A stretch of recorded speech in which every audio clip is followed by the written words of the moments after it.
The date was July 14th, 1877. It was hot, the kind of hot where it's almost too hot to move. The humidity could be cut with a knife. The air was sticky with the presence of rain. Any minute, and the sky would crack open, releasing its floods. In a little courtroom in Illinois sat Anna E. Weyrich, on trial for the murder of her husband. It was said that she poisoned her husband's tea. It was said that she was going to plead not guilty. It was said that the jury had already made up their mind.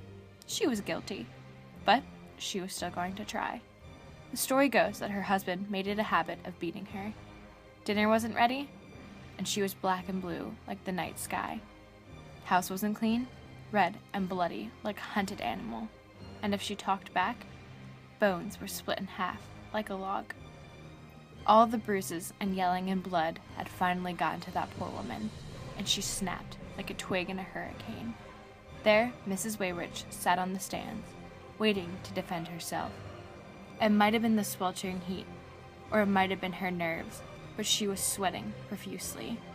Her heart was beating. Thump, thump, thump. Mrs. Weyrich, I must advise you that you do not have to testify, as it may cause you to make a testament against yourself. I'm fully aware, sir. Good. Then let us begin. Why don't you begin by telling the court about your relation to the victim, Peter Weyrich? We married young. I was 19 at the time. It would have been 32 years next month. We loved each other very much. There wasn't a night that passed by where I wasn't grateful to have Peter as a husband. He was always there for me. Did he ever hurt you? Or say anything to hurt your feelings? Oh, heavens no. He never laid a hand on me. You never fought? Never. Peter was one of the most kind and caring men that I've ever had the pleasure of meeting. He always spoke softly and always with words of love. Not once did he ever raise his voice at me. He was never one to anger easily. I can't remember a time where he ever hit me or said a nasty word to me. I was his angel. Tell me exactly what happened the night of June 6th, 1877. It was like any other day. Peter was coming in from the fields after a long day of work. He was tired, I could tell. My husband always worked his hardest. He asked for dinner, and I told him it would be done shortly. He understood, of course. While he was waiting for his supper, I noticed he had a cough, and fixed him some tea. Tea? Yes, tea. He drank it, and we enjoyed a nice, quiet dinner. I made him his favorite, pork and mashed potatoes. He loves it when I show how much I value him as my husband.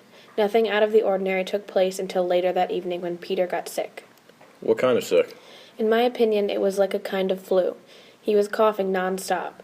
At one point during the evening, he began to vomit, and that did not stop for several hours. By the morning, he could no longer breathe. There was blood coming out of his mouth. There wasn't any blood found at your house. I cleaned it up right away. I didn't want it to stain the floor. A few moments after sunrise, I found him dead in the bed, eyes wide open. God rest his soul. Did he eat anything out of the ordinary? Did you feed him anything out of the ordinary? I did not see him eat anything strange, and I fed him exactly what I told you earlier. Tea, pork, and mashed potatoes.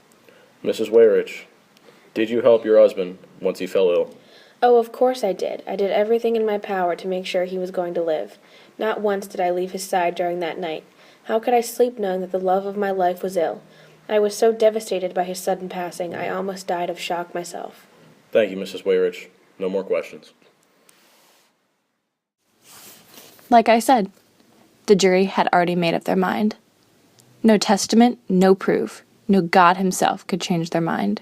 Beyond reasonable doubt was not needed in this case. She was damned before she even got into that courtroom. 14 years was the sentence for killing her husband. Only 122,640 hours for killing the man that she loved so dearly. She was sentenced to rot for 14 years behind bars in a moldy, dark, bleak cell filled with rats and hatred. She wouldn't last, and she knew that. She had to find a way out of this.